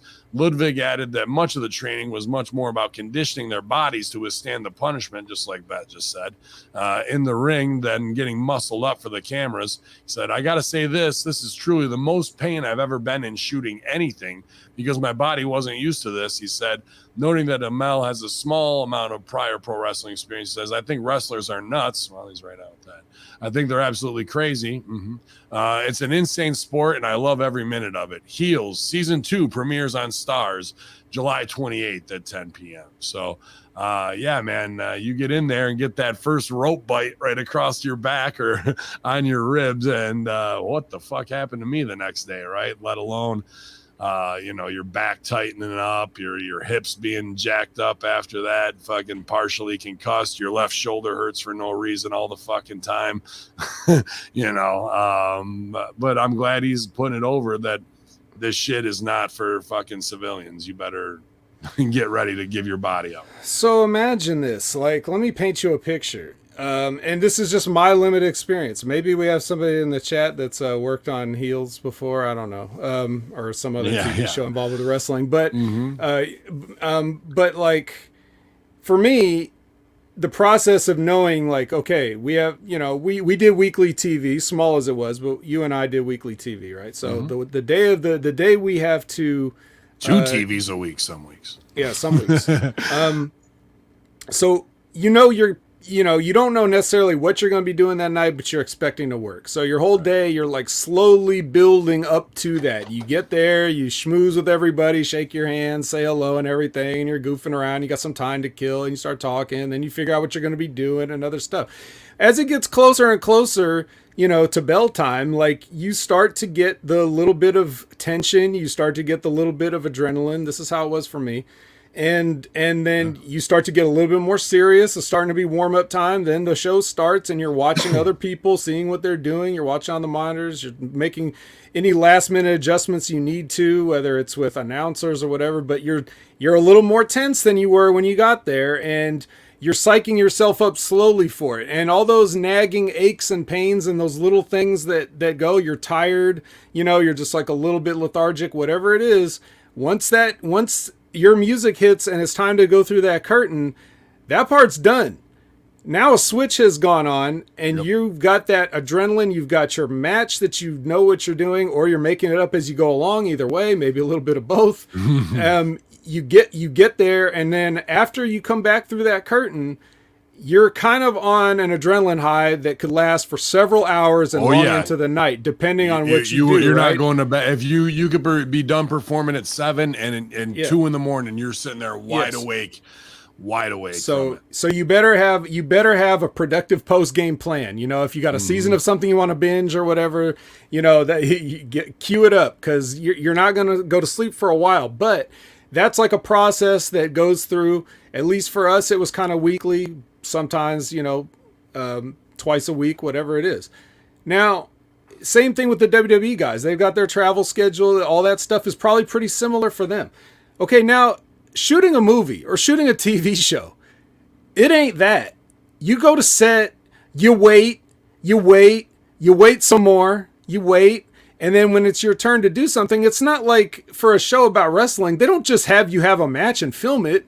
Like, you have to break down, like, you're cold. You're cold. You're sitting there. It's like, all right, body slam. Now we get the body slam. Boom. And it's like, okay, we need another shot of that because that one did. So you're taking a cold body slam. You don't have that all day slow tension, adrenaline buildup to get to this point where you're going to have a match for anywhere from, you know, 2 minutes to an hour. You're cold and you've been waiting, and you got to wait for them to reset everything else up or whatever, or go over the director's notes, or look at the rushes or whatever it is that people do on sets of things.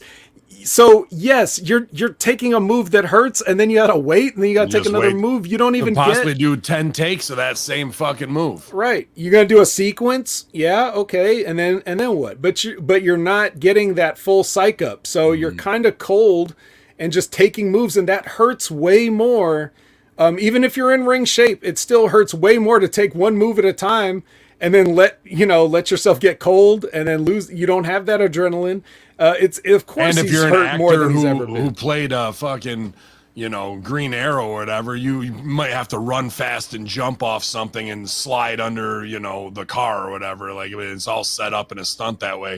If you're just shooting, like, these are your lines. What's my line? Take this body slam. Oh, okay.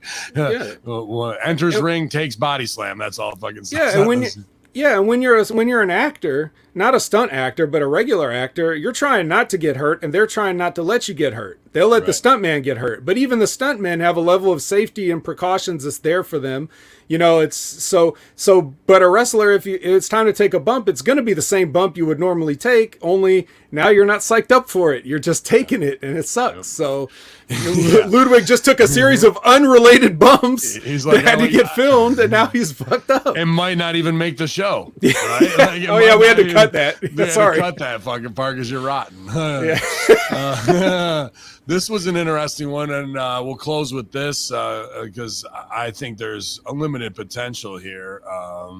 But leave it to WWE to fuck it up 6 ways to Sunday. But news regarding Brian Pillman Jr. being spotted at the WWE Performance Center. He's reportedly no longer wrestling for AEW. Was spotted out working at the PC this week. According to Fightful Select, sources have confirmed that Pillman has not yet been signed to a contract with the company. He said, we were told what he's doing resembles a bit of the getting to know you meeting, and the WWE has immediate interest when he became available. We're told things regarding a lot of people they bring in are kept close to the vest, but that Pillman was in plain sight of many others in the PC. So they want to leak it. There's obviously mega value there with him. I thought, they didn't do nearly what they could have in AEW with him, and then putting him with Griff Garrison. That guy, yeah, I mean, that kid had good looks, but he's on the shelf. And then with the little high schooler thing, making her a witch, that's absolute drivel. But here's second generation wrestler, probably the most charismatic and out there guy, in the history of our business. And how are we going to get max value out of him and bring him in as a second generation superstar? WWE is the spot for him because they didn't get anything over in AEW out of the value of what he is. So I'm interested. I got to believe you got to sign him unless he went and took a shit in the middle of the ring and said, thank you, good night. Right. Like, absolutely there. But I know he was also going through some addiction stuff, and then his mom passed, I believe, as well. And that kind of, when you're in a melancholy place off of that for a couple months, I'm sure. So hopefully his head's, in a more positive place now. And there's so much value there, but it also makes me go, will we ever get the Hart Foundation that we fucking wanted with Harry Smith and fucking, all them together? Or are they just going to try and push him solo? And do you have him do his dad's crazy stuff? You know what I mean? Redo right out of the gate the ECW stuff on NXT and him in the crowd on Raw, things along those lines. The cane, the sunglasses, and do a complete reboot of his dad. I don't know. I think, like you said, there's definitely value there. Definitely. I've always thought so. Me too. But I've never seen it realized anywhere. Not in MLW. I didn't think it was the best. Although that's the best he's been is when he first started there in MLW. The AEW thing was a head scratcher because it's like, not only are you in a tag team with some fucking bum I've never heard of, but you're the one eating the pins and not the bum I've never heard of. Yeah. Like, how is that? Like, what is even going on here? So I didn't understand that. Not that winning not that wins and losses are everything, but you would think, like, if you're going to beat this team, maybe not the guy that has a name. I don't know. Just call me crazy. But I think as far as the most interesting question is, like, what do you do with him? I think for me, I would sit down and like really ask him a lot of questions about who he thinks he is and what he sees for himself, because I can definitely bet that people have been trying to tell him what he should be doing this entire time. And the first thing you go to is like what you said, was like, do we make him crazy like his dad? Well, if he's not that, it's going to come off bad. Like he's going to be acting and it's not going to be good. I don't think that's who he is. I mean, it wasn't even really who his dad was. It's just his dad was that good, Right. And he made that work for him to be different than what everybody else was doing. Especially in the wake of his horrific car accident, which basically crippled him forever after that. He was never the same after that. So he had to be all character, even though he was character before. So, you can't just make him be his dad, because that's just not going to work. It's going to be inauthentic and we're not going to buy it. And I don't know what you do. Do you just start him out as a aw shucks baby face like his dad kind of was when he first started, Flying Brian? Like, do we do that?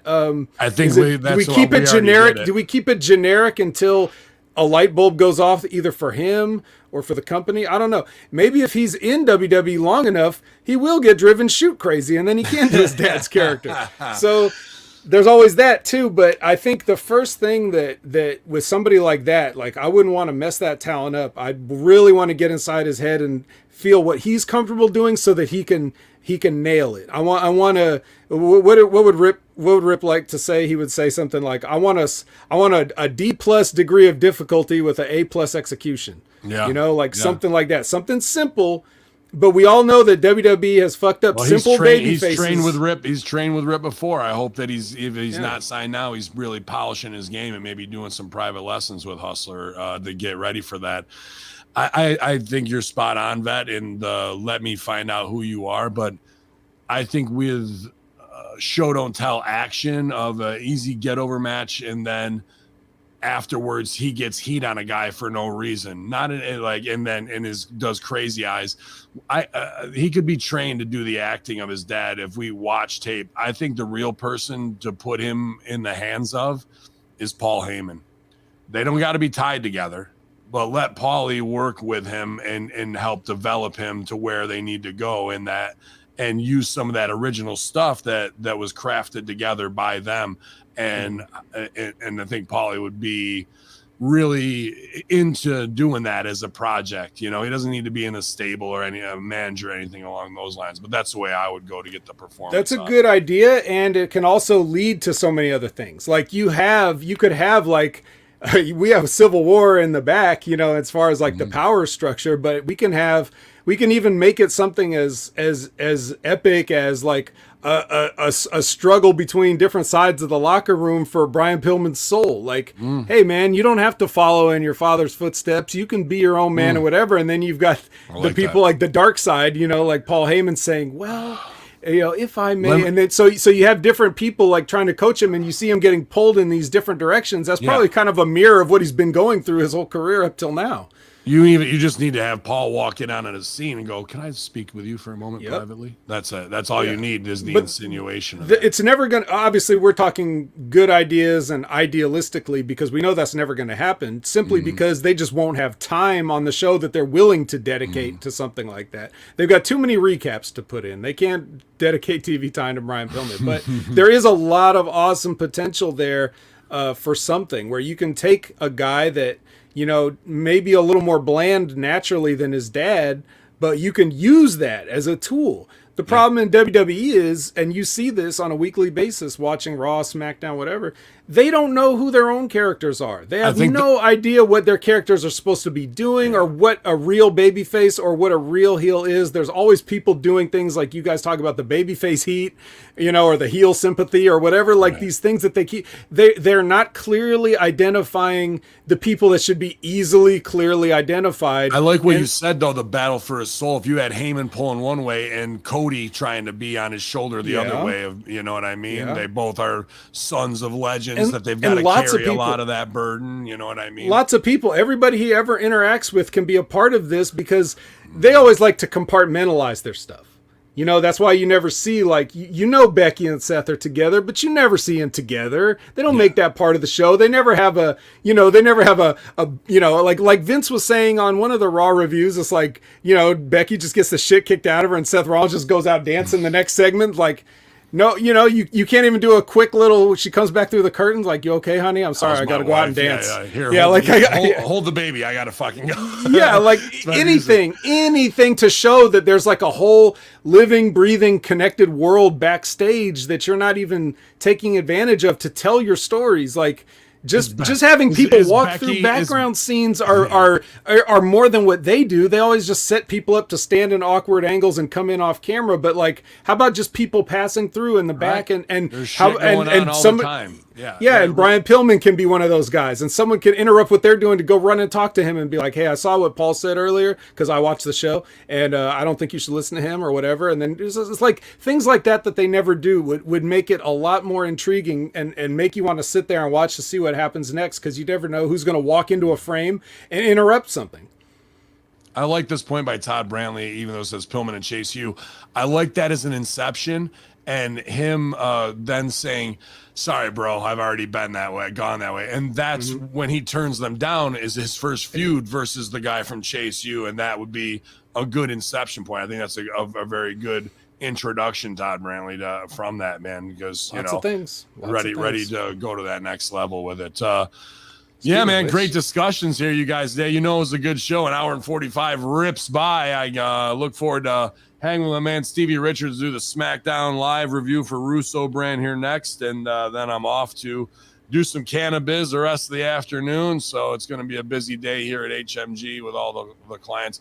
I think what I was going to say there, Vet, is you just want a scene of Becky breastfeeding with a bloody nose. I think that's the weird rest. That's where the money is. I mean, let's face it. And if she can get her feet out, then the internet will go crazy, right? Killing it here today, man. But you can check him out at Opinion Haver, and as well with Let's Go Brandon on the Impact Attack, the Moose Nation rise up together over there, watching Impact, everything that's going on, and as well as the Next Level review with my man Big Ray. He's a hustler Rip Rogers guy, and I'm damn glad he's here with me on the Monday Locker Room. The Vet, what else going on, Vet? Anything, pal? Well, I think you pretty much named it. I stop in on the PWC guys every once in a while to keep them in line and make sure that their stuff is in order. So if you follow them, you might see me too. And I always like to put over the Wrestling with Rip Rogers Q&As that are live every Friday, usually around noon Eastern. Concrete, as they say, because of me. But, you never know. I might pop in there as a special guest. They recently had...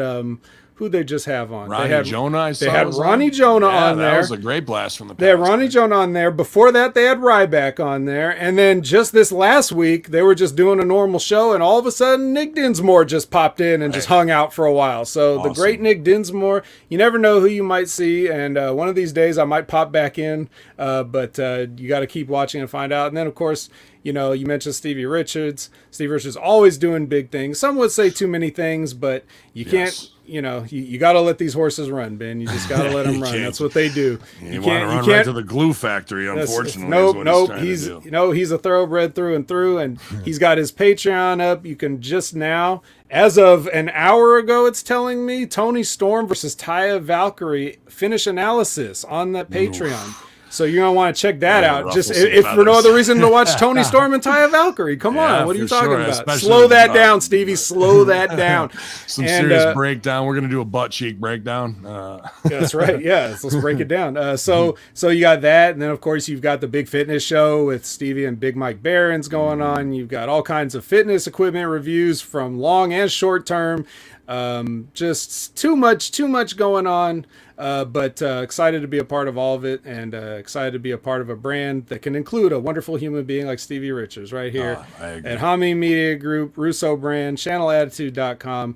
I'm having a blast. Awesome. We also want to send big shout outs and well wishes to our OVW uncle, Kenny the Star Maker Bolin, having some issues. He's been in the hospital, so go over and wish him well on Twitter, you guys. I know he's just kind of sitting there reading messages all day, bored while his doctors are checking on him. So keep King B entertained as well. And y'all, man, we're thinking about you. But a great OVW day for me, from Al Barone to the Vet to all of our good brothers and good sisters out there, man. Y'all, you know what not to call me, and you better never call me that again, you morons of Canada, because the Revenge Tour 2023 for Hacker Hameen will be kicking off soon enough, going all the way through the summer until 9/11. So, y'all, infidels, it's the Monday Locker Room, Hacker Hameen, and the Vet. You know how we do it, y'all. Ding dong.